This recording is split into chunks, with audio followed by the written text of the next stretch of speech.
Hello, everybody, and welcome to another European Policy Platform event. I'm very glad to have you to speak with us about this very important topic, which is the United Kingdom's electoral system. As we might know, or as you might not know for our international audience, the UK political system is based around a very strict first-past-the-post system, which prevents entry for many smaller parties and has led many to complain that it is not a fair and representative system for the electorate in the United Kingdom.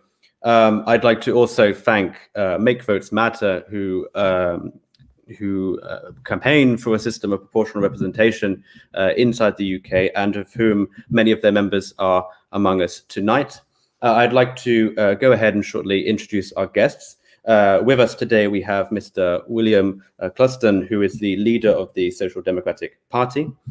Neil McAvoy, MS, sends his apologies that he will not be able to join us this evening. He may make an appearance later on, and we will be glad to have him. We also have Stephen Farry, MP, who is from the Alliance Party of Northern Ireland, who takes his seat in the Houses of Parliament. We also have with us Kleiner Jordan, who is the co-founder of Make Votes Matter, our co-host for this evening. And we also have Zach Polanski, who is the Green Party London Assembly candidate and longtime activist. I would like to now welcome our guests onto the screen, and what we will do is just go around, and I'd like each panelist to go ahead and introduce themselves and talk to us a little bit about the work that they do, and then I will begin some questions. So if we'd like to welcome our guests, if you could please, could we keep on Zoom rules maybe and keep ourselves muted? I think that will get rid of some of the background noise. So if I'd like to pass first to Mr. William Cluston, who will talk to us a little bit about his party and what he does as leader. Thanks very much, Dylan. Can you hear me? Yes, we can. Great stuff. Well, I'm leader of the Social Democratic Party.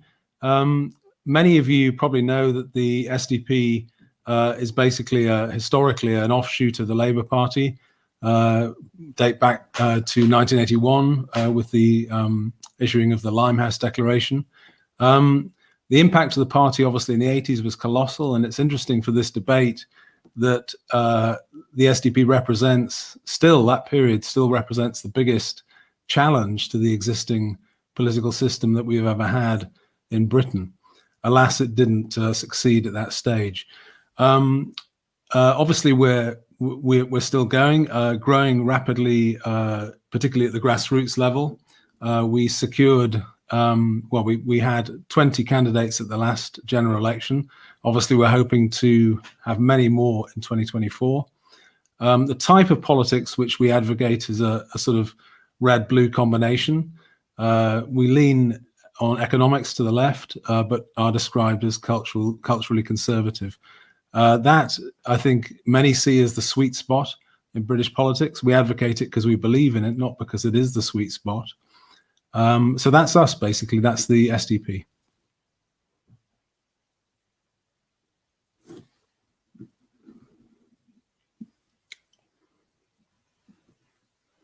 I can't hear you, Dylan. I am terribly sorry, the classic blunder. I'd now like to ask Kleiner to talk to us a little bit about what Make Votes Matter is and what they represent and what changes they hope to make in the United Kingdom.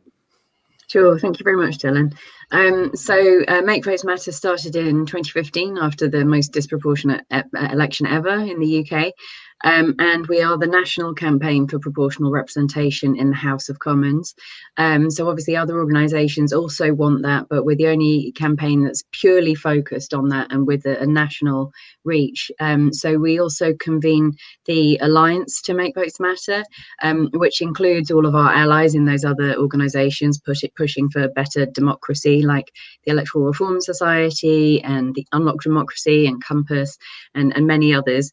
And we kind of spearhead the movement to bring about that change. And our objective is to achieve equal votes in years rather than decades.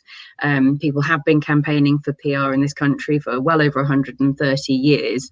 And we think it's high time that we actually get it. And the reason that we're passionate about it is because of the outcomes that you get with proportional voting systems.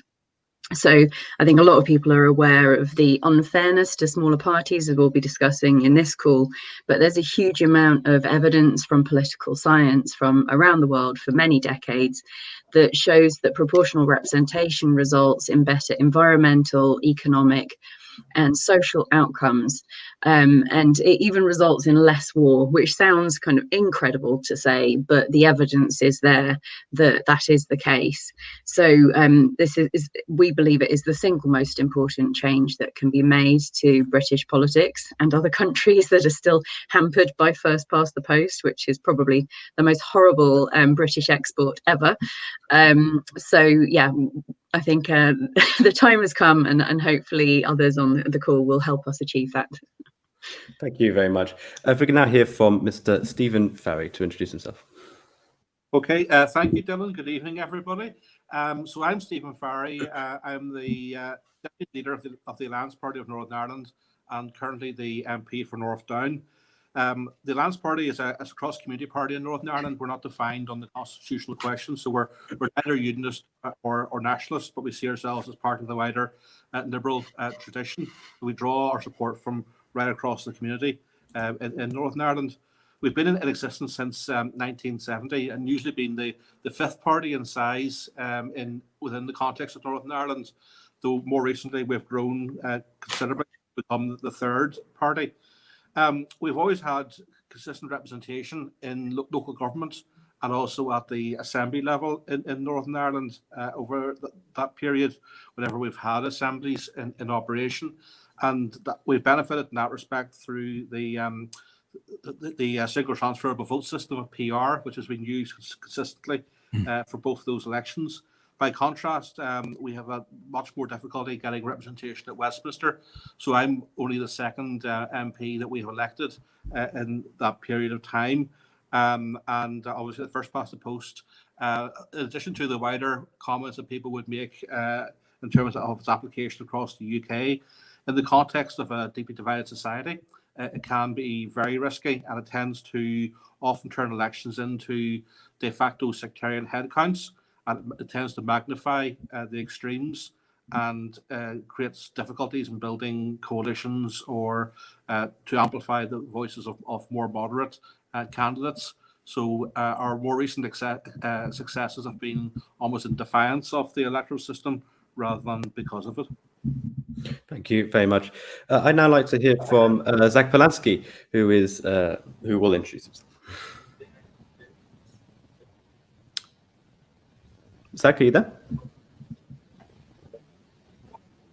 Oh, I think we're having some slight technical difficulties with Zach, if Zach can hear me. Oh, he's back. Oh, I'm back. That was a bad time to cut. Oh. We'll give Zach a few more seconds. Can you hear us, Zach? Okay, I think we've lost Zach, so I'm sure Zach will. Oh, I'm back. Right, let's try again. That was a bad time to cut. Hi there. Sorry about that. Just some technical difficulties. My name is Zach Polanski. I'm representing the Green Party tonight. One of the first things I want to say is thank you so much, Dylan, for the invitation this evening and for putting this on. I'm happy to talk about democracy anytime and any place, but it's always brilliant to see external organisations saying this is the subject we want to talk about tonight. So thank you very much for doing that. And also to Kleiner and Make Votes Matter for co-hosting. I've long said that Make Votes Matter, in my opinion, are one of the most important democratic organisations that are being progressive and being out there and fighting for what we really need. So huge thanks to them too. I think I might have cut out, but I'll keep going. No, not at all. We can hear you. Okay, great. I'm running for the London Assembly. For those who don't know, very briefly, in London, we have a mayor, as many cities do. And then we also have 25 assembly members whose job it is to hold the mayor accountable on things like housing, transport, emergency services, and various other things too. I'm number 3 on the list, and it is a proportional representation system. We currently have 2 Green Assembly members, which are Sean Berry, our candidate for mayor, and Caroline Russell.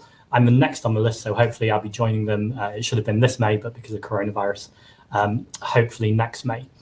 I think a good question for everyone to ask themselves when they're watching this debate or discussion is, when did you first realize your vote didn't count? And it's quite a dramatic question because it involves a presupposition that your vote doesn't count. But of course it doesn't. And I mean, I'm almost not accepting the premise that I'm speaking to you here tonight, Dylan, because this is about smaller parties. And I'd argue that the Green Party isn't a smaller party. Just last year, we doubled our number of MEPs before the Brexit disaster happened. We also doubled our number of councillors all the way across the UK. But I accept we only have one member of parliament, and that's because of this broken voting system. And we're the only party that are really speaking up and sounding the alarm on the climate emergency with the solutions that we need. And it's an absolute outrageous devastation of democracy and any kind of semblance of any kind of real democratic process that we only have one MP. So I think this stuff is really about life and death. People will often say that it's a privilege and it's not the priority to talk about democracy or proportional representation. But actually, whether you most care about housing or the health, certainly at the moment, of your family or friends, or whether you care about policing and police officers not stopping and searching young black people disproportionately, or whatever you care about, there's a million things to care about in this world. We can't achieve any of those sustainably until we have a fair voting system. So that's why I'm very happy to be speaking here tonight and looking forward to the discussion. Thank you very much, Zach. I think I'm going to begin by asking a question directly to Kleiner, because your organization represents this new movement to change to proportional voting. I want to first ask what alternatives exist to first past the post. Many people in the UK will be so used to our system, they don't know what's out there. Yes, indeed. So, I mean, the reality is that there are many, many voting systems. And in fact, there could be infinite varieties of voting systems. It's only limited by humans' imagination, which is pretty vast. But the main type of voting system that's used in democracies is proportional representation systems. And so within that, there are different types. But what we've found is that if we start talking about the individual systems, and as I say, there are so many of them, then actually all of the energy around electoral reform gets sucked into this debate about which is the best system. And actually, the point is to get a form of proportional representation that's good enough. So we spent over a year and a half leading up until last summer, not this one, the one before, brokering an arrangement between all of the British opposition parties, aside from Labour, but then lots of Labour MPs, all of the democracy organisations, almost all of the democracy organisations, all sorts of public figures, basically laying out what constitutes a good voting system. So the final outcome of that was something called the Good Systems Agreement. And there are 10 principles of good voting systems. And this isn't just based on our opinion or that of those in the Alliance. It's also based on these huge national consultations that have happened in various countries at different times. So including in Scotland, in Wales quite recently, previously in Canada and New Zealand. And it's condensed all of that wisdom, actually the evidence from how these systems work. And so top of the list is proportionality, because as I say, all the evidence is around the benefits coming with the proportionality. But there are other things as well, like keeping the constituency link, because that's something a lot of people in the UK feel is important to them. And certainly the MPs always come back saying, well, what about the constituency link? And the reality is that there are multiple forms of PR that do keep that or even make it better. So that I won't go through the whole list of the principles, but I think the important thing about that is that it's not just about what we, as those involved in politics, think is the right system, or for the elected politicians to decide. It's this whole thing about marking your own homework or choosing the system that elects you just doesn't work. So we say that in this Good Systems Agreement that the best system for the UK should be chosen by people of the UK, citizens, in a deliberative process, so they're fully informed, and that's not talking about a referendum, because in fact we've got problems with the democratic legitimacy of referendums in the UK at the moment. And this isn't any kind of casting aspersions on the particular referendums outcomes recently. This is just about how to do referendums democratically. And we've got problems with the influence of excess money in politics and all sorts of things. So we wouldn't advocate for that. So I know I've kind of sidestepped your question not to talk specifically about voting systems, but I think that the answer is that there are lots of good proportional voting systems. Yeah. And now I'd like to ask Zach, you would be potentially elected under a proportional system, and some of your colleagues indeed have. How have you found working in and around the London Assembly, or hearing from experiences, how proportional truly is the London Assembly? Is it a good model for the future of the UK? I think it's a better model. I don't think it's a perfect model. And again, I don't want to get caught up in voting systems for all the reasons Kleiner just said. I think a good systems agreement's a really sensible way forward. But all I'd say is this. When I'm going door knocking, which obviously at the moment we're not doing a lot of because of coronavirus, but just beforehand, when we door knocked, it meant a lot to be able to look someone in the eye and say, your vote really matters. Your vote counts. Because it really does in the UK for this one election. And that's absurd. It's absurd at general elections that in so many constituencies, people's votes just simply don't count. In fact, we haven't had a single party government with over 50% of the vote since the 1930s, and that's an unacceptable situation.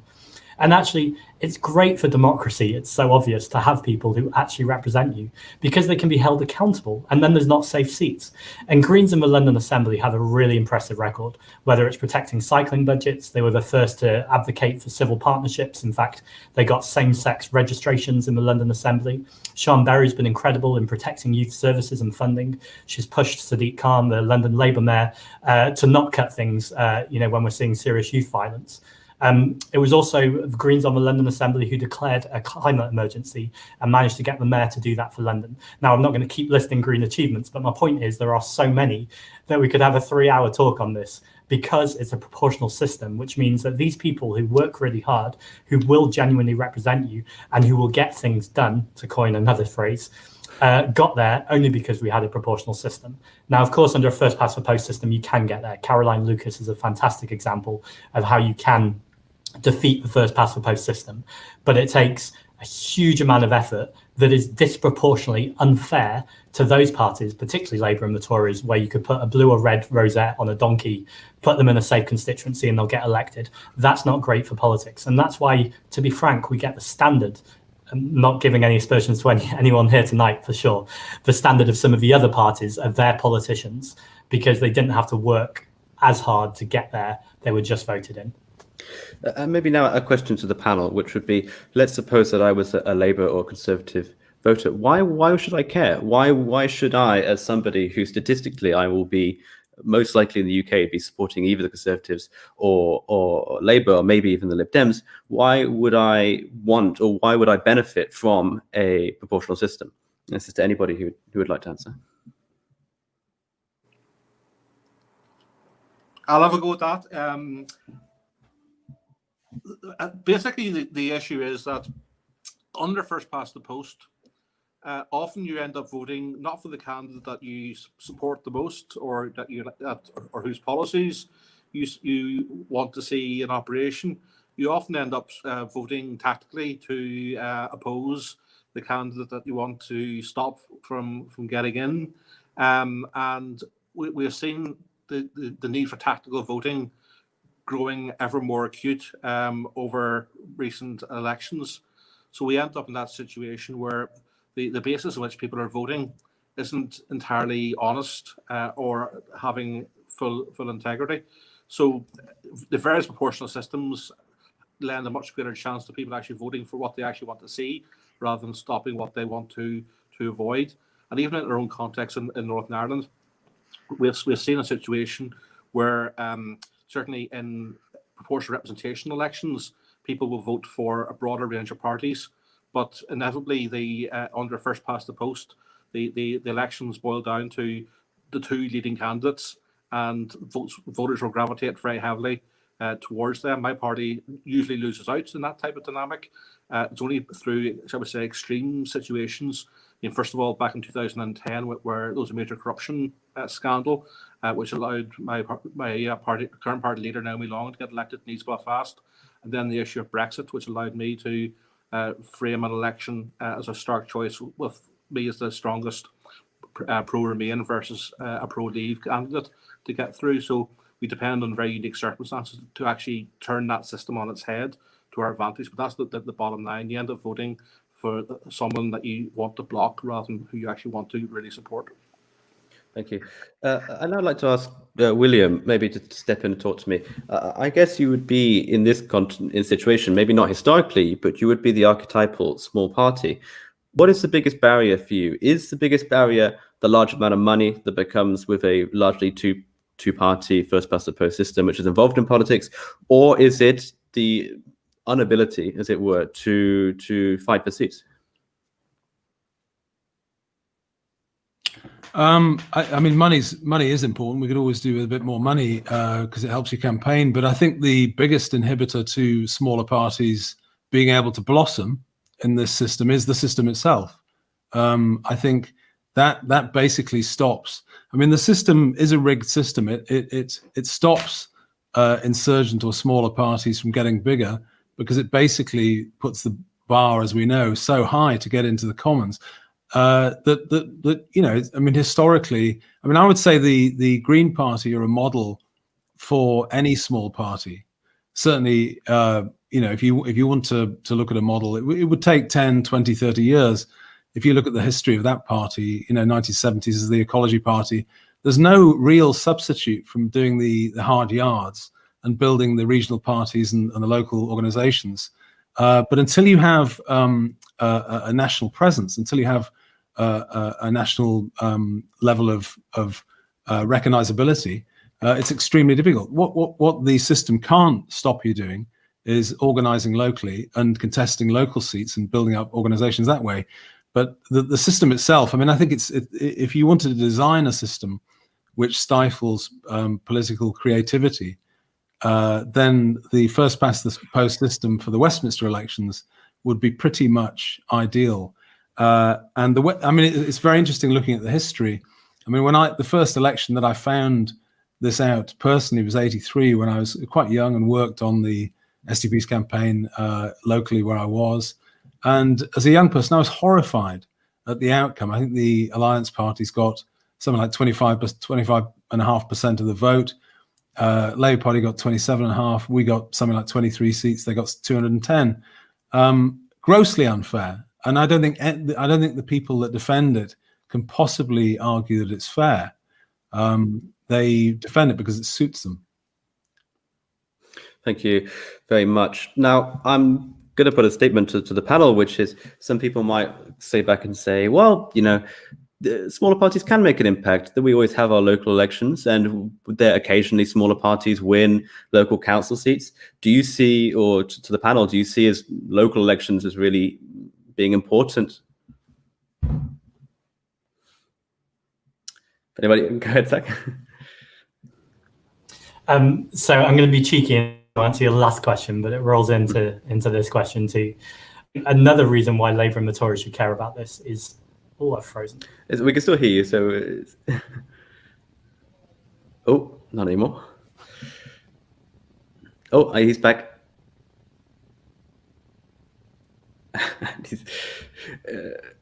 If anybody would like to cover the question, maybe whilst Zach reconnects. Oh, here he is. I just gave the best answer then and no one heard it. Sorry, I'm just really having technical problems. Yeah, I was going to be cheeky and roll in the last question and this question. I think one of the reasons why Labour should care about proportional representation is just look what's happening to their party. When you have a big party that they call Broad Church, because essentially it's made up of left-wing Corbynites, Blairites, wherever you want to call them, right-wing or centrist, I won't get into that argument, but there's people in the Labour Party who clearly severely disagree with each other. And rather than being able to stand up for their values, not have to lie, not have to spin things or pretend to agree with their leader or whip, they come up with these increasingly convoluted positions. And just the democratic system can't take it anymore. And you see that absolutely a breaking point. And of course, it's not just for Labour either. Today with the Tories, we see the next drama about Dominic Cummings going. And even at the very top of the cabinet, you can see there's these very fundamental ideological splits with a cabinet running this country who disagree with each other on so many important things. And they're having to pretend that there's some kind of collective responsibility. This is all a symptom of a diseased voting system, and it's affecting all of us. And actually, if Labour and Conservatives really care about the country, really care about social justice and about fair elections, then that's a reason to care about proportional representation. Local democracy. I'm just as passionate, to be honest, about local democracy as I am about proportional representation in the House of Commons. Local democracy is everything. It's about your potholes. It's about your neighbours being too noisy or being kind to your neighbours. It's about bus stops. It's about all of those things that don't seem grand and massively important, but actually really matter to people who live their day-to-day lives with these unnecessary challenges. So it's so important that we really give a focus and an importance to local democracy. However, if the big things and the system is so broken that it becomes very difficult for those local democracies to operate. And we see this in the slashing of local council budgets. There are councils, particularly in the north of England, that are living so heavily under austerity, just to take the most basic measures at the local level is impossible. And of course, so Londoners, don't shout at me, we'll certainly need some money in London too. But I think if one thing coronavirus has shown us, that there's definitely this huge split across the country in how councils are treated. So what's the solution here? Well, I agree with William that it's the system that's broken, but I'd just go one step back or even one step forward and say the media play a huge problem in this. So often the mainstream media love the binary. They love the idea that this is a blue and red fight and no other kind of discussion is to be had. If the media started to pay attention to the diversity of voices, even under first past the post system, people could still start to win, and people like myself and people on this call could win seats and make the point and the point for democracy within the Houses of Parliament of the Welsh Assembly or wherever we might be. But we can't do that because the media just aren't talking about it. So I think a real thing to crack here is the media. And this is the elephant in the room. This is the thing that no one's talking about. And on that note, myself and Klein has also been involved, have been setting up a grassroots organization with lots of other people. You can find it out on Twitter at Equal Votes UK. That's Equal Votes UK. It's looking at a more activist stance to this, which is almost saying if we're not achieving it at the House of Commons yet, which we certainly plan to, and Make Votes Matter plan to as well, let's do it from the grassroots. And that really involves local democracy. Thank you very much. Oh, go ahead. Either William or Kleiner. Could I just come in there? I think Stephen mentioned the Labour Party, and I just think, we're supporters of Make Votes Matter, and I've spoke at events before, and we've got members that are very active members of Make Votes Matter. But I just wonder, I'll just put this question to the panel. I wonder if the change in the system, which must happen, will actually happen not as a result so much of campaigning, although we've got to keep that up. I think it'll happen as a result of one of the two duopoly parties losing its ability to win national elections. And I think that party is the Labour Party. And I think that will erode support within the Labour Party. If you're going to have coalitions, you may as well go the whole way and have fair voting, have votes match seats, and go for it as a system. And I think the Labour Party are quite vulnerable. I think the rotation which has caused it is the rotation in Scotland, and I think that denies Labour. I mean, they've got their own difficulties anyway politically, because the constituency, the progressive constituency which they're going for, is simply not big enough to win a national election in England, and therefore they've lost the ability to be one of the duopoly. And I think my money, long term, I think it's probably late 20s, early 30s, is that they go for PR because they lose the ability to win a national election. Interesting point. If Kleiner still wants to wade in, or if not, go ahead. Yeah, and so I'll pick up actually on what Williams said as well. I think it is absolutely the case that Labour it's going to be almost impossible for them to win elections now with the boundary changes coming in, and the trouble they're having internally that rumbles on and on. But just to be clear on that, it's not necessarily the case that if we do get when we do get proportional representation, because it is a matter of time. It's when, not if. But when we do, they may not split. Hasn't been the case in other countries where proportional representation has been implemented.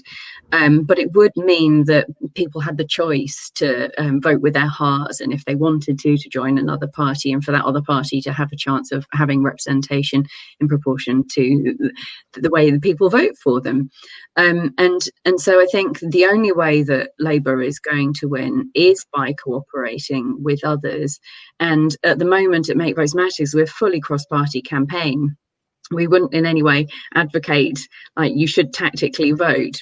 We say kind of vote with your head and your heart. Like, we're not going to tell people how to vote, but like bear in mind what's going on about proportional representation.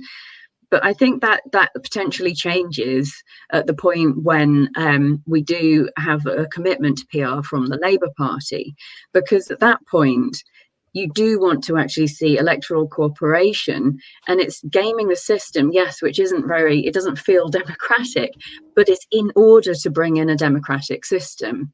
And so it should only have to happen once. I mean, there have been previous Progressive Alliance attempts which have had an effect, and I'm not saying it should be Progressive Alliance electoral alliances necessarily, because as I say, we're cross-party, but just the one time, if Labour can actually, I want to say hold their noses, but it doesn't sound very nice, and work with the other parties. But because there's so much tribalism, I think that's the way that they do view it. Like they see the Lib Dems as the enemy, and if they carry on like that, they're not actually going to get into power again. And fortunately, the leader of the Lib Dems, Ed Davey, has said that he wants to work with Labour. And so I think other parties would be keen to work with Labour if there is that commitment to changing the voting system. So hopefully, after the next Labour conference, 2021, we're aiming to have a big push at getting PR at that conference. So we've convened a group of lots of organisations called Labour for a New Democracy. That includes the Labour Campaign for Electoral Reform, Compass, Open Labour, all sorts of organisations who are working together. And the aim is to actually change party policy. And there's a real chance that it can happen. So once that's happened, I think we can think seriously about working together to change the system. Thank you very much. I'd like to ask Stephen a question. Now, when we move to Northern Ireland, the picture gets a little bit more complicated and we don't have the same forces at play. Would a shift to PR cause any major upheavals in Northern Ireland, do you think? And maybe to play devil's advocate, if we look at the Northern Irish Assembly, it's a more proportional system, and yet there was a lot of chaos and coalition building. Is this purely from the sectarian side of this, or is this part and parcel of a proportional system? No, it largely reflects just the natural divisions in society. And I mean, in some ways, proportional representation just gives an honest reflection of what a society looks like, whereas first past the post tends to try to force it into a binary system. So it doesn't necessarily, as Klein already said, lead to a fragmentation. It just allows the natural spread of viewpoints to express themselves. The impact of first past the post in Northern Ireland is felt in the sense that it really constrains the free choice in the general election context. And what we've seen in recent years is huge pressure for political parties not to contest certain seats, particularly where the margins are seen to be extremely narrow. So we end up with the first 3 weeks of a general election campaign about which parties are going to voluntarily fall on their sword, or whether pacts can be arranged where there's a coordinated approach of parties not standing. That in turn creates knock-on implications for the standing of that party in that constituency, which can have repercussions for local elections or assembly elections in the future. So parties are and should be very reluctant to go down that particular pathway. And it also then just adds further credence to elections being, in effect, a sectarian headcount between the lead unionist versus the lead nationalist candidate. And that then creates almost like a winner-takes-all situation. And in the context of a divided society where identity politics is key, the implications of that choice are perhaps even more stark than a political system based around the ideological differences.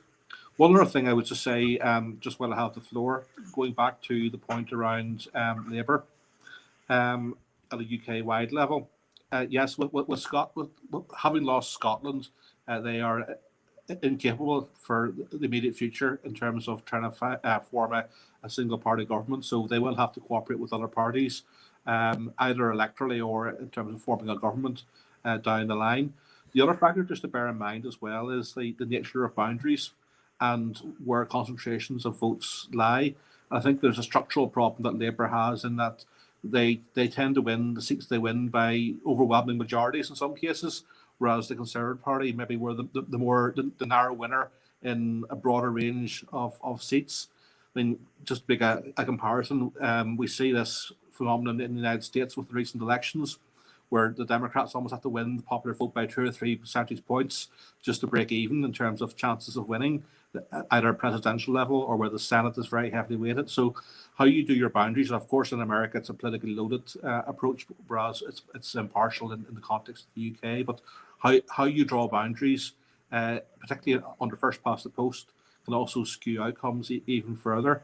And under proportional representation systems, those distortions tend to be a little bit more evened out. Thank you. Oh, go ahead, William.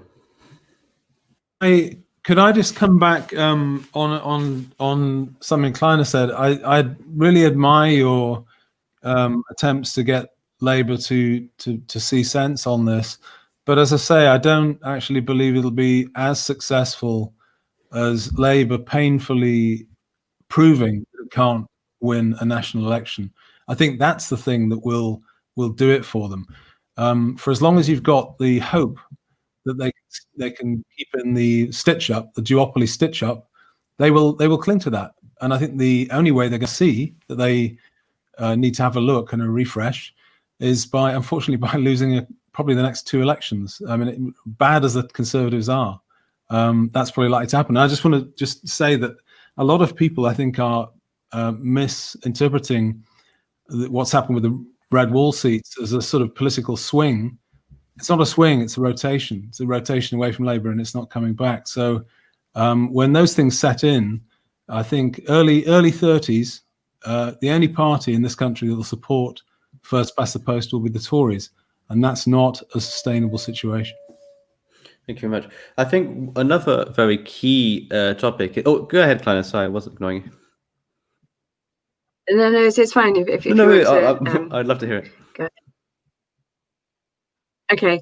Well, it's just on the topic of how many elections we have to wait.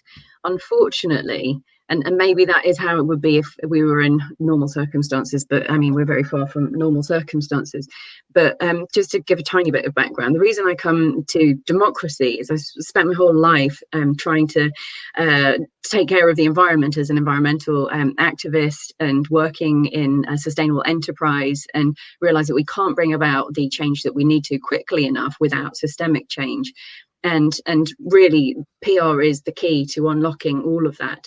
And the reason I raise this is because we're on a timeline, and it's not a human timeline, as in one that we can set. It's one that we've created and is running out of control. And we've just got a few years left to dramatically change the direction of what's happening in the whole world if we want to survive as a species. And I know this sounds really dramatic, but that is what the scientists say, and that's what internationally the climate scientists say. So this isn't a matter of, well, Labour probably won't come round to it because that's the pattern. We have to make them come round to it, and that's not kind of forcing someone else to do something else. It's about working from within Labour, and so that's what we're doing. And there is a genuine life or death urgency to it. So I very much hope that you're wrong. Not that I want you to be wrong, but if we want to get through this, then we've got to make this happen. So I really do urge everybody to take action. And there are kind of quick and easy actions anyone can do. So if you look at Make Votes Matter, there's all sorts of things you can do to help us get there and convince Labour in particular. I think Zank's wanting to jump in, but unfortunately he is frozen again. Oh, now here he is. It's when I unmute myself, which isn't helpful. Oh, is he back? It seems to come back reasonably quickly, so hopefully he'll be back. We'll give him a few seconds. There he is. Here he is. It's when I unmute myself, it goes funny, which is the most unhelpful kind of bug in the world on my computer. It looked like you unmuted yourself to add on to what Kleiner said, but if you... Sure. Well, no, I'm happy to add on to what Kleiner said, but I unmuted myself in preparation for a question, so it wouldn't happen again. So, unsurprisingly, I endorse every single word Kleiner just said. The IPCC, that's the Interparliamentary Panel on Climate Change, has said we've got roughly 10 years to stop the rising temperatures going over a certain threshold before we see irreversible climate catastrophe. So we can't wait till the 2030s. Also, we've seen from this pandemic, when people are in charge who are incapable and incompetent, then this does physically cost people's lives, and we're talking about 50,000 lives. This can't be allowed to continue, and there will be more pandemics, more catastrophes in the future. This isn't me kind of Cassandra-ing or catastrophizing. The science is pretty clear. And although we always get extreme weather conditions, the rate of extreme weather conditions we're getting in patterns, Al Gore put it by saying we're getting a once-in-a-century event every 10 years or every 5 years. So these things are starting to happen more and more and more. I think one of the real big pluses about proportional representation, and it's one of the facts I love, is when you look across Europe at countries that have PR, their carbon emissions on average are 18% less than countries that are under first past the post. And by the way, a fact that always needs to be said about Europe is there's only 2 countries in Europe with a first past the post system. That's the UK and Belarus. So there's clearly something, a little bit suspicious there. There's only five political parties in Europe who support first past the post. 4 of them are far-right parties or right-wing parties, including the Conservatives. I'd call them far-right, but that's another conversation. And then the 5th is the Labour Party. So I don't want to hold back on this. I'm absolutely furious at the Labour Party. Now, I'm in a position where I want to work with them. There's no point in being furious at them and refusing to work with them. And a key Green Party value is that we collaborate, we don't compete. Of course, elections under a first-past-the-post system encourage nothing but competition. So while we're in that state, it's important to point out, when are Labour going to get it? In 1997, Tony Blair and Paddy Ashdown had long conversations about electoral reform. Tony Blair, I believe, said, when we're in government, that's the thing we'll do. They didn't do it. And then in 2010, they were out and they never had a chance to do it. In 2017, we said you are going to have a disastrous election under Jeremy Corbyn. This isn't going to work for you. Now, they've kind of framed it not as a disaster because they didn't quite do as badly as we expected them to. But they didn't win the election. It was pretty bad. And as Stephen's alluded to, they completely lost Scotland. Was it a fluke? No. Last year, they did marginally worse and have definitely lost Scotland. Sorry, marginally better, but they've definitely lost Scotland as well. So we can't, marginally worse. So we can't keep having this one more heave approach. The planet can't stand it. Society can't stand it. And actually, we deserve better.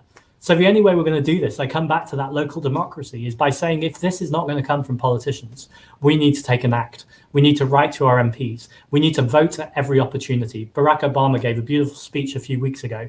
He has 2 phrases that I absolutely love. One is irrelevant, but it's still brilliant. He says, don't boo, vote. There's no point in complaining about things, about booing about things. Go to the ballot box and make sure your voice is heard.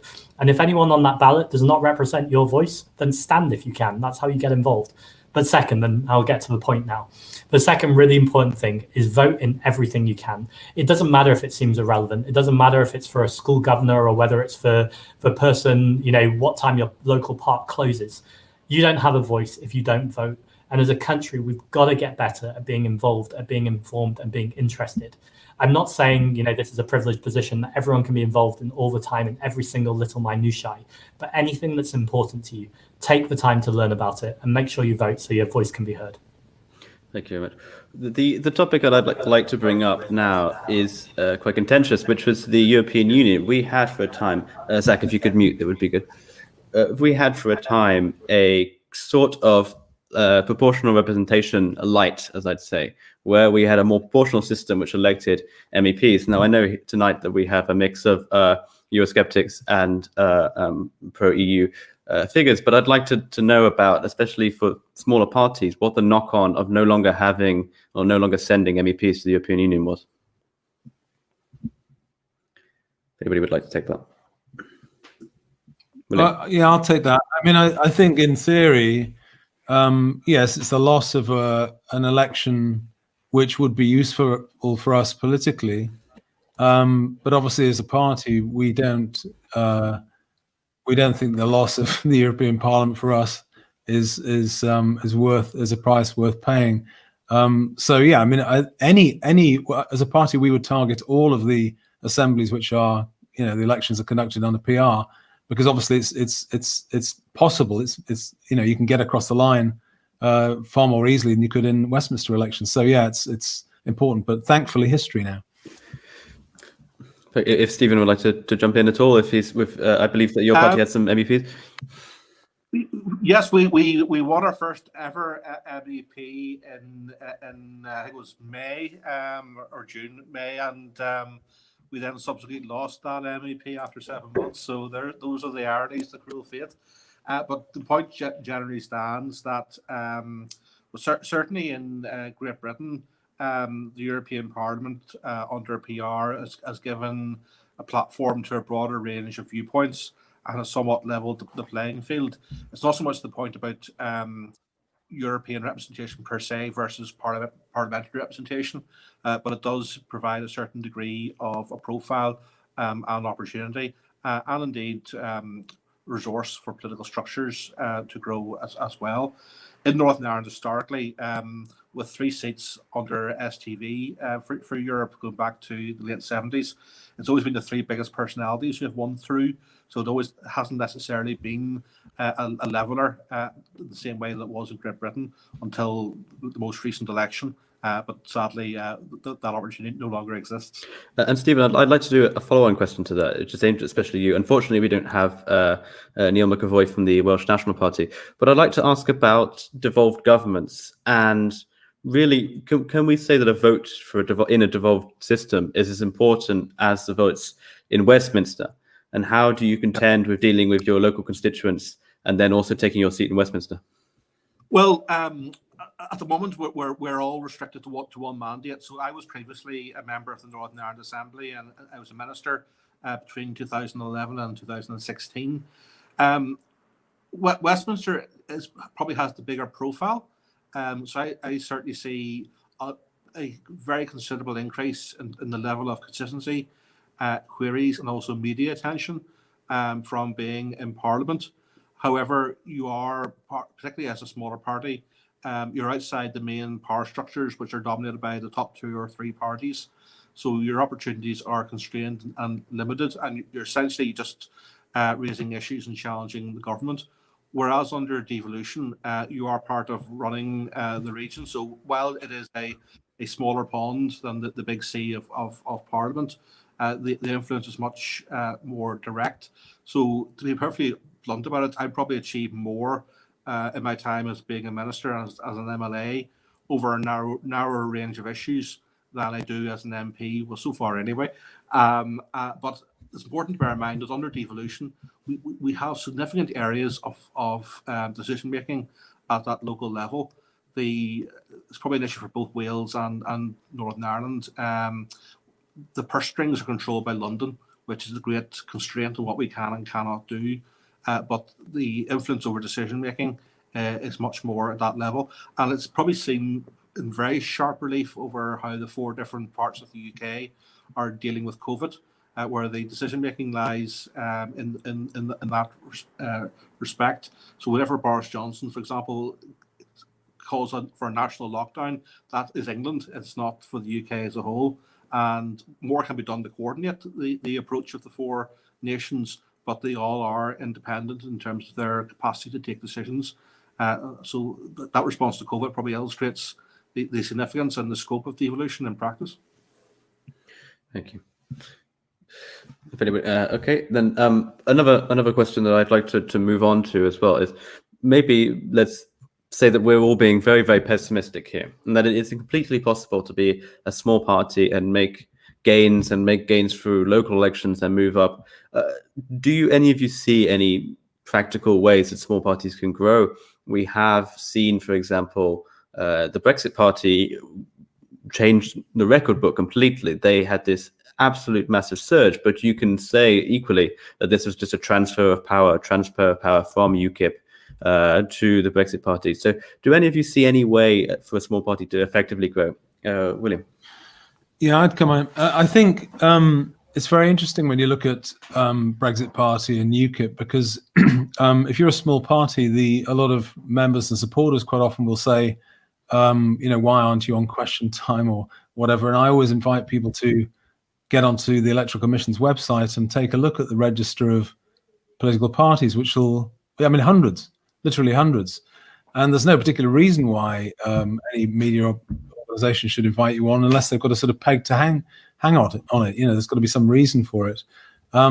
But UKIP's is worth having a look at. I mean, again, the Brexit Party was not an overnight success. It was similar-ish to the Green Party in that UKIP, which effectively is what it turned out to be, did the hard yards. They built organizations and lost deposits in elections time and time and time again.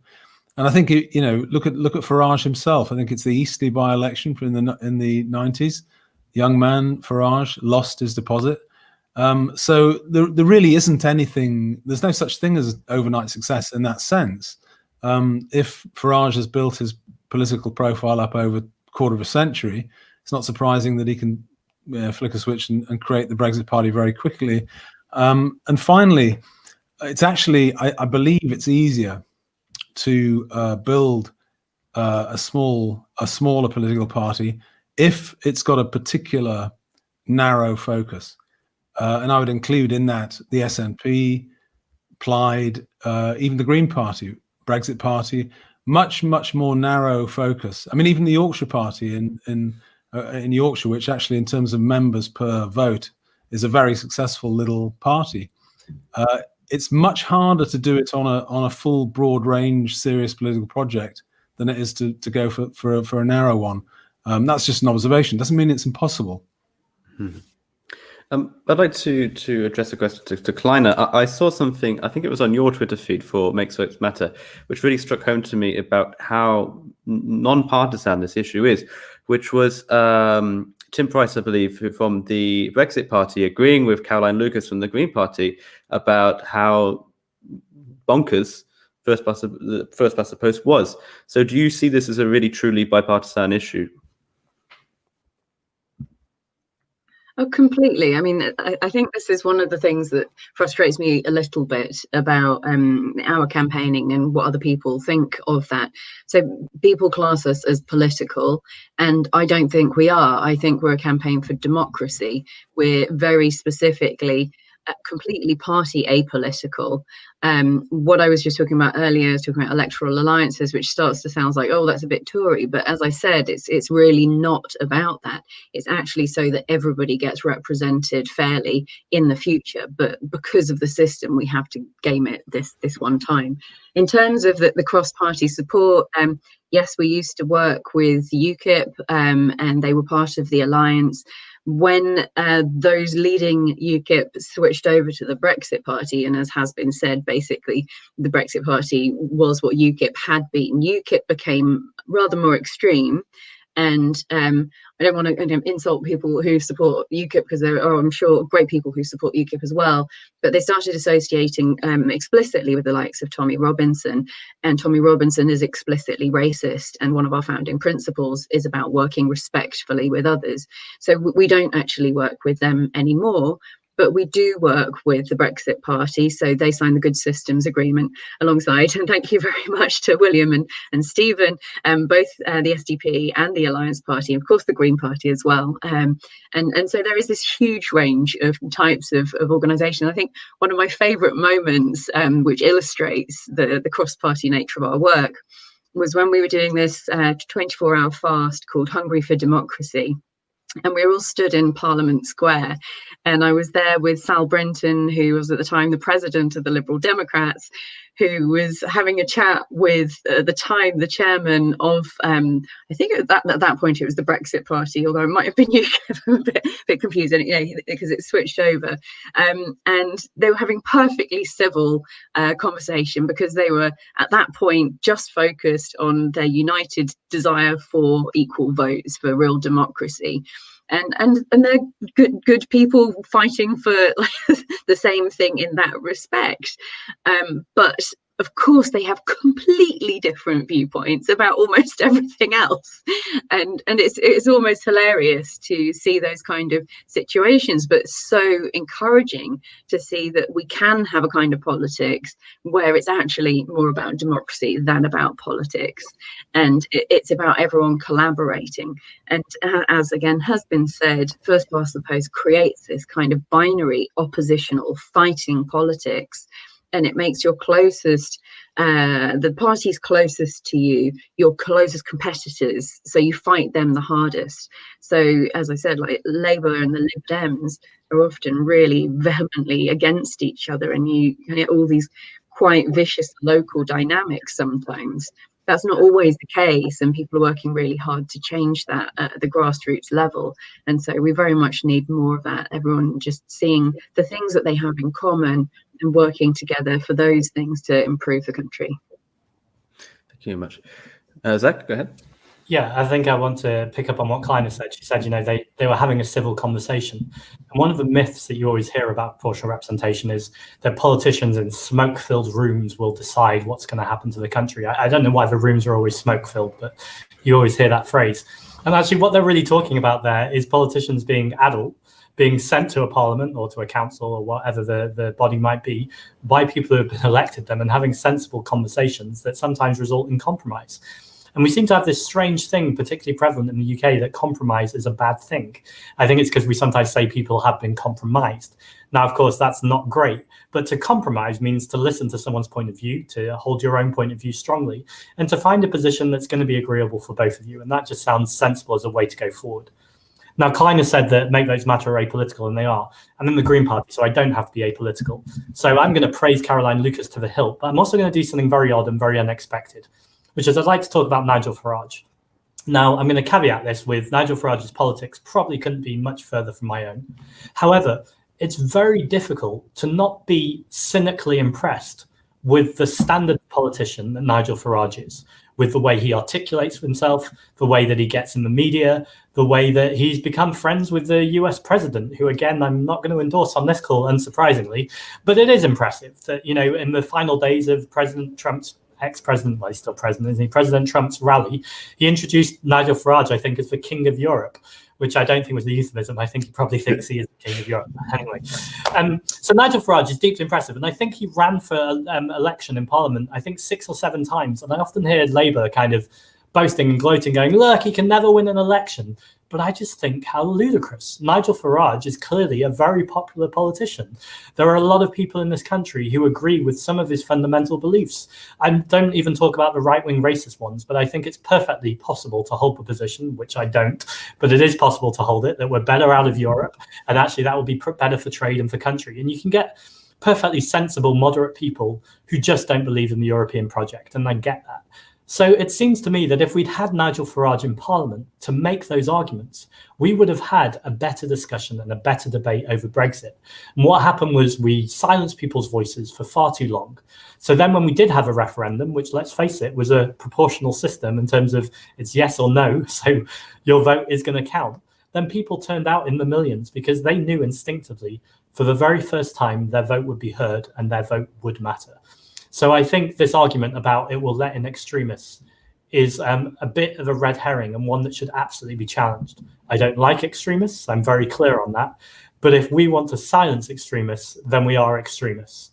Essentially, if people want a voice and people want them to have the voice, then they should have that voice. And if that voice is disrespectful or a voice we don't like, then it should be challenged robustly, but it should be done in Parliament and nowhere else.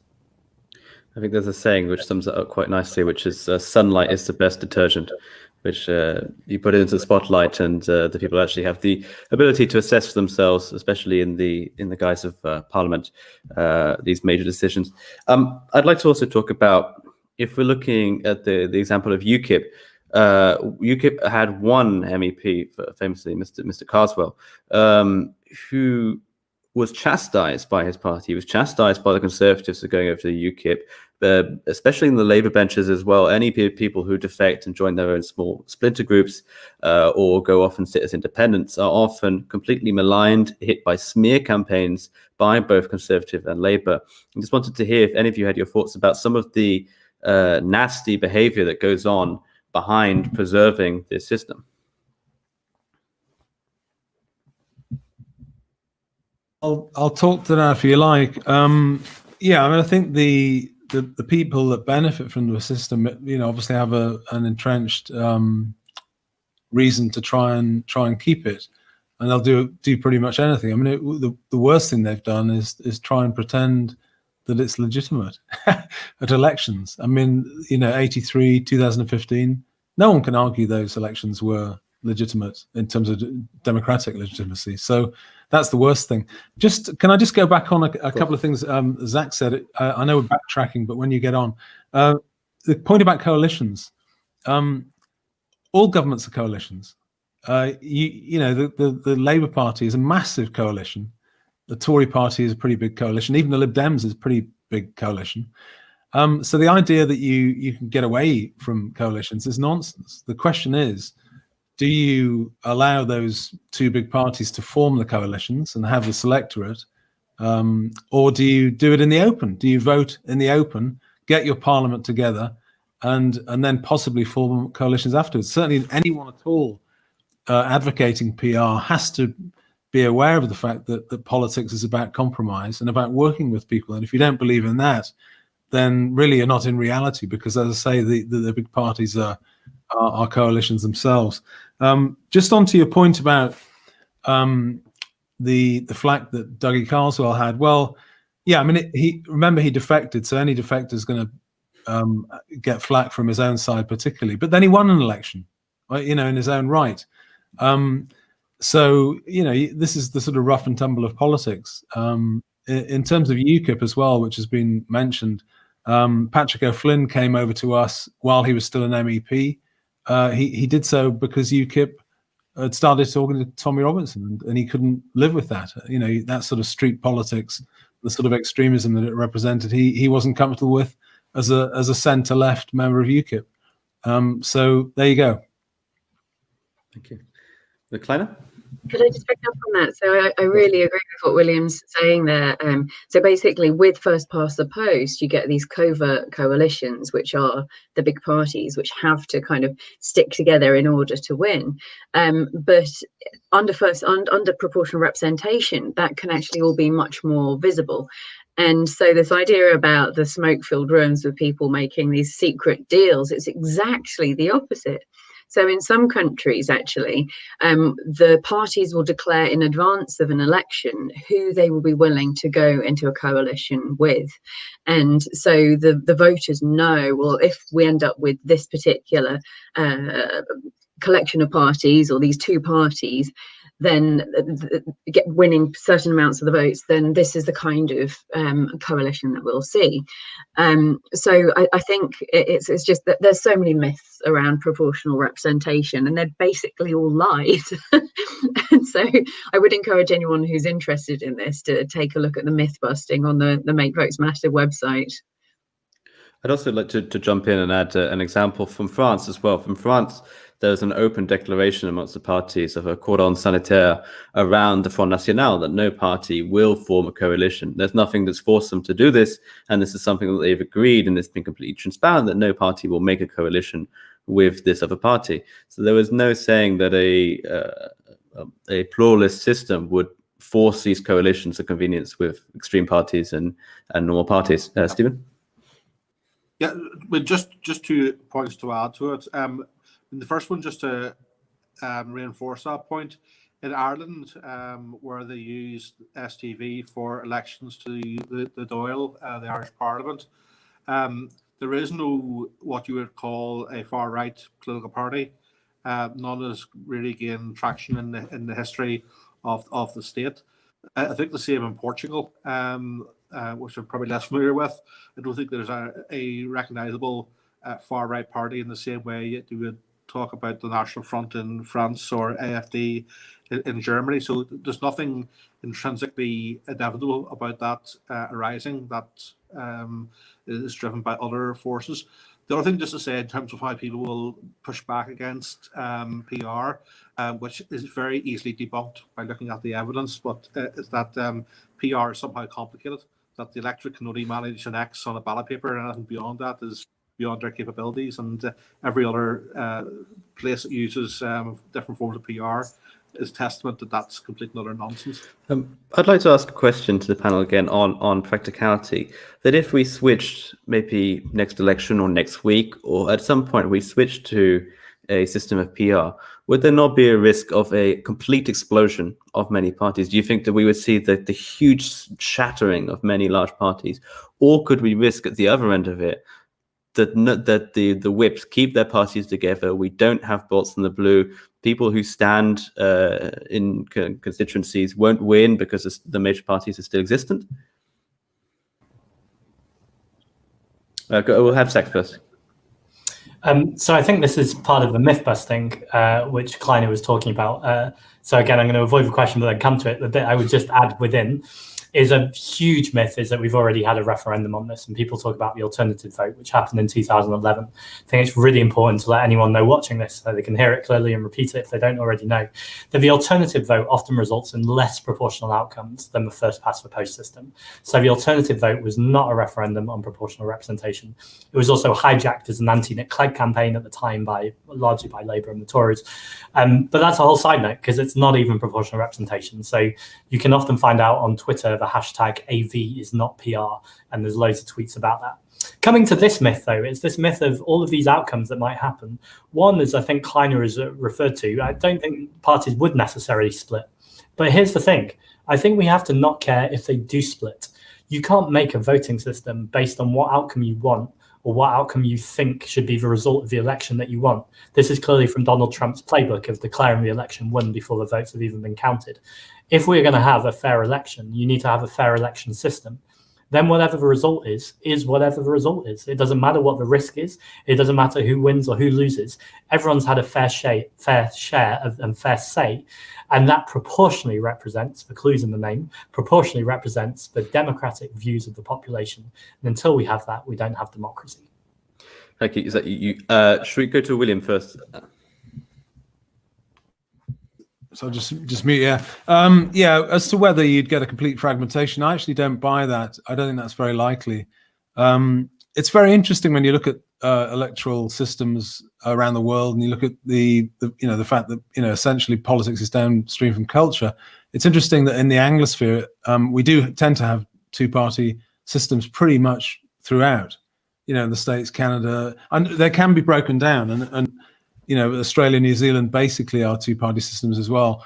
And it's interesting that the dislodging, if you have a first past the post system, dislodging one of the participants is extremely rare. I mean, we've done it in this country, in that the Liberal Party was dislodged, but it wasn't dislodged in the open market. It was dislodged because the franchise was opened up, and that opened up the Labour Party, and that's why it really happened. So I think the cultural fact that we've had very, very strong two-party system would mean that they probably would continue. As to all the other points about voting honestly and so on, I think it would take a bit of time. And I don't buy the fact that you're going to have sort of, Israeli politics of sort of 30 or 40 parties. I don't think that would happen. Certainly wouldn't happen we haven't as a party published our preferred system, but my preferred system is a large constituency d'Hondt system, which would get what we need, I think, but it would restore, it would keep the link to geography, but it wouldn't be that easy for very, very small parties to win. I mean, even if you had 6 or 7 or 8 candidates, it's still quite difficult to get the 8th. Thank you. And to Kleiner. Thank you. I just wanted to pick up on something that Zach said about like however people vote, and then the outcome is democratic, and that's a good thing. So even if it's not what you personally like, I think that kind of raises the question, one of the other myths, which is that proportional representation lets in extremists. And I think extremists is a dangerous term anyway. It's used to discredit parties like the Greens, for example, who I don't consider to be extremists at all. It's just that the political establishment doesn't want them to gain power, so they call them extremists. But what I want to say is that real democracy is self-correcting, and that's the important bit.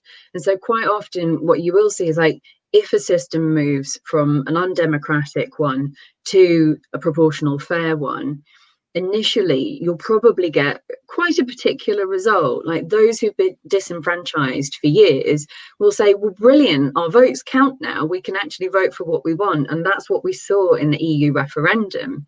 And so part of that was like a kick to the establishment. I'm not saying that everyone voted in that way for that reason, but a lot of people who voted to leave the EU were saying, well, look, every single party, aside from like one or two, is saying that we should stay in the EU, and this is just an establishment stitch up, and we're sick of you because we're never heard, and we're not considered in the decision making, and this big EU thing is not considering us in their decision making. They didn't understand that. Some people didn't understand that actually the way that the EU operates is different to the way our politics works in the UK. And in the UK, we know that we're not heard, so we kind of assume that it's the case everywhere. But what I'm trying to get to is that if these things happen again, then people see the impact of how they voted last time. And I'm not in any way saying voting in or out is wrong or right or any of that.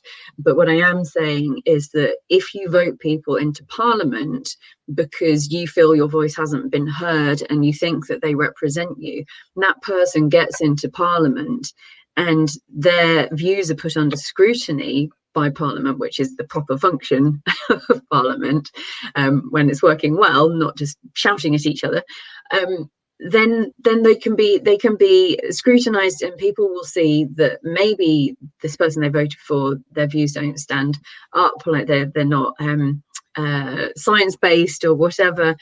And more importantly, if those people do get into power in some way, be it in a coalition or whatever, then they can actually see that the people aren't necessarily doing the job that they expected them to.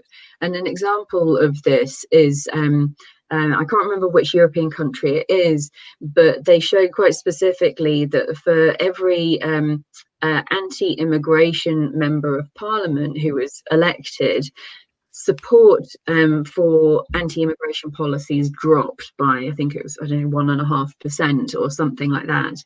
And so when you put these things under the spotlight, as you were saying, sunlight is the best disinfectant, then people see that actually maybe this isn't what they wanted. Thank you very much. I think what we'll do now, if there's no objections, we'll go over to some questions that we've had from our viewers. I would encourage you to keep putting them into the chat. There was one that I saw which is too long to display. So Robert Forson K, if you would like to have your question answered, please just type a little brief version of your question. We'll first go to Samuel Leonard, who asks, would electoral alliances for greater representation and coalition of votes be an option? Like Italian parties selecting candidates among each other and running on a joint ticket. This removes some tactical voting problems of coordination. If anybody would like to take that. William? Yes, I mean, obviously that's been tried in the 83 election and in the 87 election, which was an alliance between the Social Democratic Party and the Liberal Party. And I think as a means of getting fair voting, it's entirely legitimate to do that, and it would concentrate minds. You've got to wonder how it could happen in the foreseeable future. As I've said before, just briefly repeat, I think the whole thing falls down when the Labour Party reject it, and that's some time away, unfortunately. Thank you very much. If we don't have any more answers to that, we'll move to Alex Beckett, who I'm not sure who this is directed to.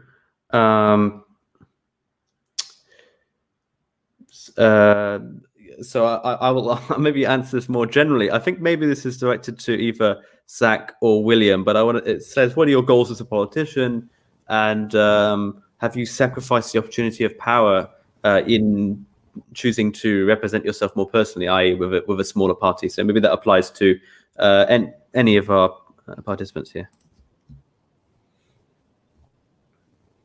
I think Zach wants to say something, but I think he's frozen again. So maybe we'll have Stephen start whilst Zach's connection fixes. Yeah, I'll jump in on that one. In my particular context, life would be far easier if you aligned with one of the unionist or nationalist parties, where you have a very obvious voter base, and same does apply for Conservative and Labour in England. But I think what you very quickly would find is that you would be a misfit in those structures. So while some people can work inside the system to a certain extent, you end up almost kidding yourself and not being true to yourself, and you probably fairly quickly get found out as not being a true believer or a true member of the tribe. so it doesn't necessarily work. So you're better to persist and be true to yourself. Thank you. And to Zegna? So first of all, I partly reject the question and I'll answer it. I'll reject the question because, as I said, I'm under a proportional representation system. I'm number 3 on the list. So the chance of me being elected in May, especially as the climate crisis is going up the charts, is, I would say, highly likely. But we'll wait and see what happens. The question, though, more broadly, is a question about power. And I think as a Green, we're always uncomfortable too much with the notion of power, because actually it's about power for whom and power to do what. We don't want power over people. We want power to empower people's voices. And actually, Caroline Russell and Sean Berry, who I mentioned on the Green Assembly, one of the first things they did when they were in City Hall was talk about amplifying other people's voices. So the role of the politician in many ways, as I see it, is to have your own opinions, of course, and sometimes you have to show leadership. But a lot of the time, it's actually just about having a really good set of ears and being able to listen to the people who are vulnerable in your constituency or other constituencies, minorities, whether it's people who are disabled, whether it's LGBT people, particularly the trans community, whether it's immigrants or refugees, those people who don't really have a voice at the table. And I think a lot of what I want to do personally as a politician is to be able to listen to those voices and then use the platform and microphone I've got, such as this evening, and make sure those things are being said on the table. I think the problem, and we come back to the lack of proportional representation again, is that yes, you can campaign for those voices, and sometimes it's horrible because you know that what you're saying is morally right. You know it's the socially just argument. And crucially, you know that the vast majority of people in the country agree with it. But because you stand in a constituency, as I did in cities of London and Westminster last year, where the Tory MP is pretty awful. I mean, it's Nikki Aitken.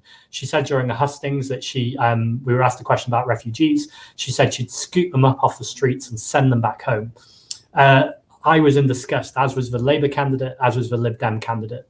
She wanted to Brexit. The three of us wanted to remain in different ways. I wanted a people's vote. Lib Dems had an all sort of weird position, and Labour had a weird position too. But my point being here is that the Conservative came through and now has power in her constituency. Actually, she's blocked me on Twitter. I wrote to her the other day to say I don't think it's a great idea to block people on Twitter, particularly political opponents. I haven't done anything offensive. You can mute me. I don't have any right to be heard by my MP all the time, although I think it's a good MP to be listening to people. But as long as I'm not rude and disrespectful, then absolutely you shouldn't be blocking people on Twitter. And I'm not going off on a rant about Twitter for no reason. This comes down to the fact that she knows that she cannot be held accountable at the moment because we live under a first past the post system. Sorry, I shouldn't say can't be held accountable. I'm certainly holding her accountable and planning to. But it's much more difficult than if I knew in a few years we would have a fair voting system where we could get her out. Thank you. And maybe William, who I think this question might have been addressed to, have you sacrificed your chance at power? No, I don't think so, because it depends how you define it anyway. Yes, you could be a member of the Labour Party or the Conservative Party, and if you're really desperately keen, you could probably get elected more easily. That's for sure.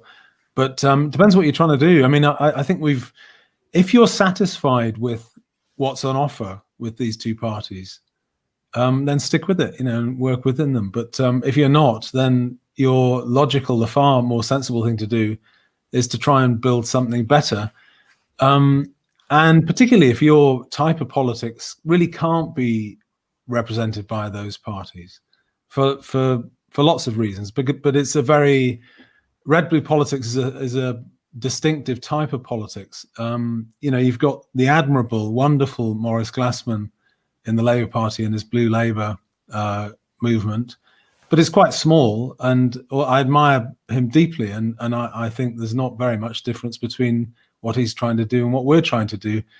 But I don't honestly think he's got very much prospect of influencing the Labour Party. And so our feeling is that the more productive thing to do is to build your own organisation and convene people that really genuinely believe in our type of politics and build it from there. As I said before, it's a special type of politics. But if you were to do a blind tasting, a sort of Pepsi test, over half the British people subscribe to it pretty much.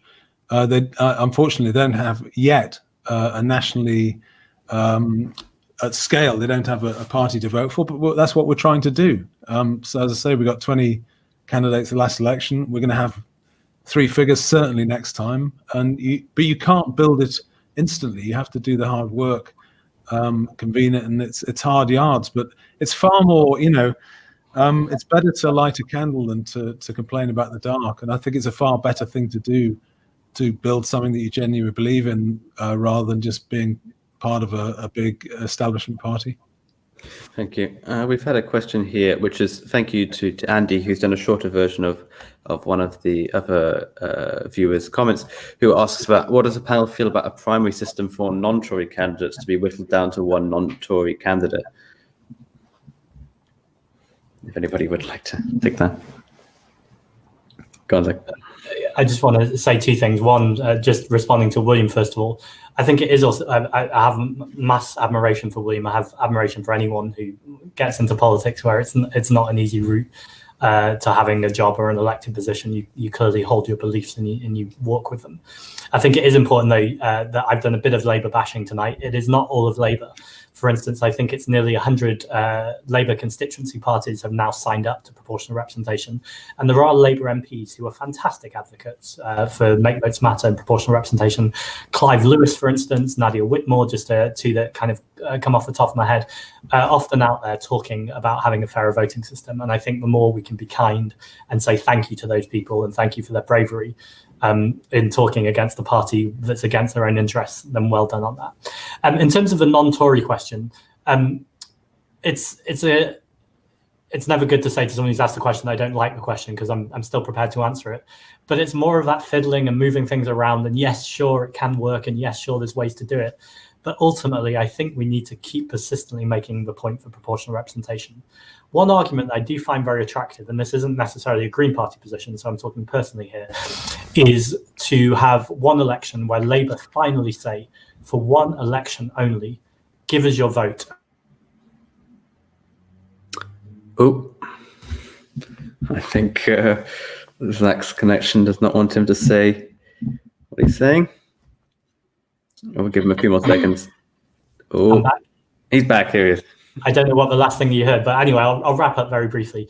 For one election, I hope you heard me say it's not a Green Party position. It's just my personal position. Yep. For one election only, for Greens and Lib Dems to potentially stand down for Labour candidates on the proviso that they will implement proportional representation for one election only.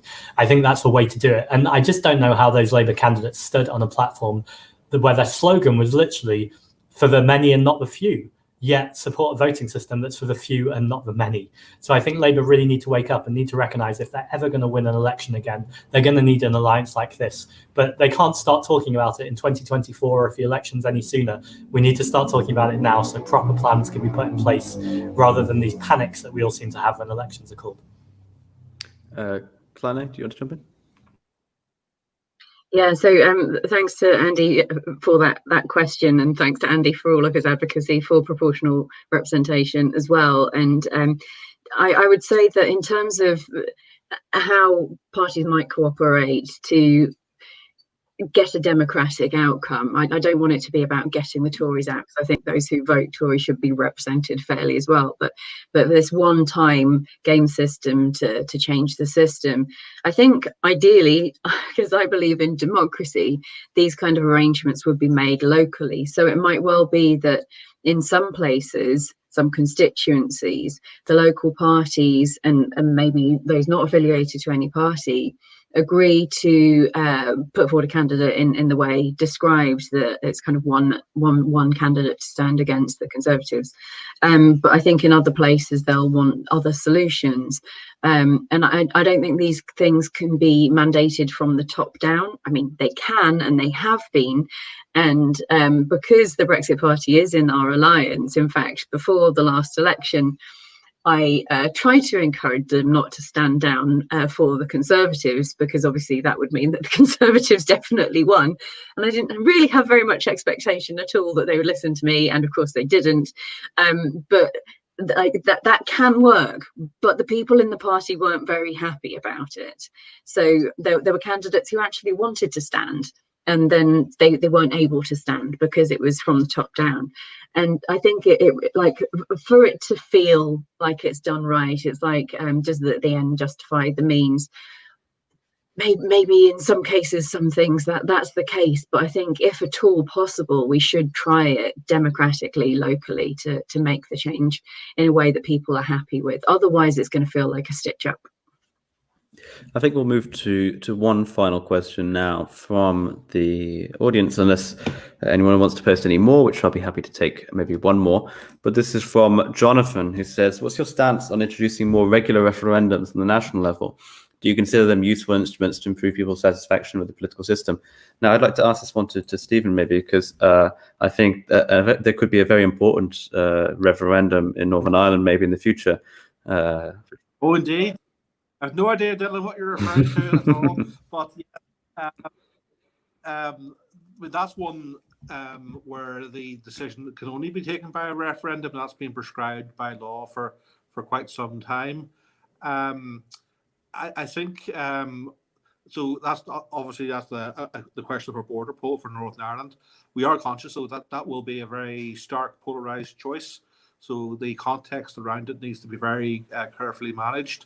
Obviously, you have somewhere like Switzerland where referendums are fairly routine and they happen in a very sophisticated way.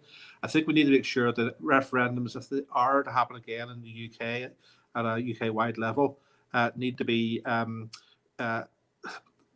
we need to ensure there's proper parity around how they're funded, and also that the question is entirely clear. So without refighting the Brexit referendum, there are obvious lessons around the funding issue and the clarity of the question as to exactly what Brexit means. We've been fighting that over for the past 4 years and it's still not entirely resolved. Obviously, throw in another referendum, which may well happen, which may be the first one that happens or the next one that happens in the UK, which equally may have very profound consequences, which is another referendum over Scottish independence.